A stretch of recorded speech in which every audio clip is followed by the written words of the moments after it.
In today's video, I'm going to teach you how to use threads in Slack, a helpful tool designed to keep your conversations organized and your workspace running smoothly. Let's dive into the process, step by step, so you can make the most out of Slack's threading feature. To get started, first, you'll need to open Slack. If you're using a computer, simply navigate to the Slack website, or if you're on a mobile device, open the Slack app. Once you're on the platform, the next step is to log in. You can do this by using your email address, or if you prefer, you can sign in with your Google or Apple account for quicker access. After logging in, you'll be directed to the main interface. Here, select the workspace you'd like to work in. Workspaces are essentially the hubs for all of your conversations and content, and you may be a part of multiple ones depending on your organization or the projects you're involved in. Once you're within your preferred workspace, it's time to look for the specific thread you're interested in replying to. Browse through the channels or direct messages until you find the conversation thread you wish to engage with. When you locate the message you're interested in, move your cursor over to the end of the message. You should see a message bubble icon appear, typically labeled as Reply in Thread.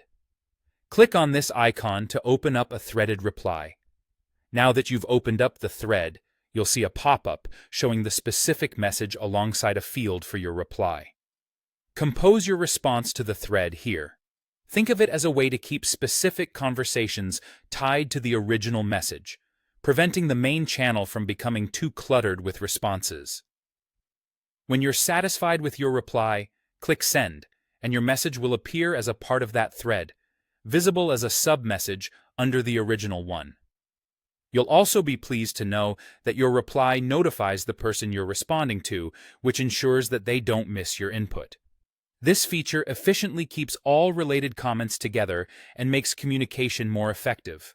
Additionally, Slack offers some handy options when it comes to managing your thread engagements. You can choose to follow or unfollow threads as needed, giving you control over the notifications you receive.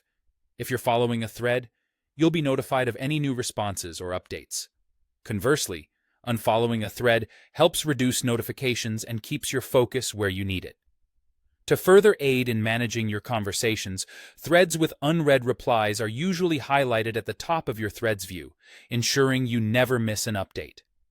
By organizing conversations in threads, Slack ensures that your discussions remain clean and efficient, reducing the clutter of lengthy message chains in your main channel. It's an invaluable tool for maintaining focus and clarity in your workplace communications. That wraps up our tutorial on using threads in Slack. I hope you found this guide helpful for improving your communication efficiency. Thanks for watching.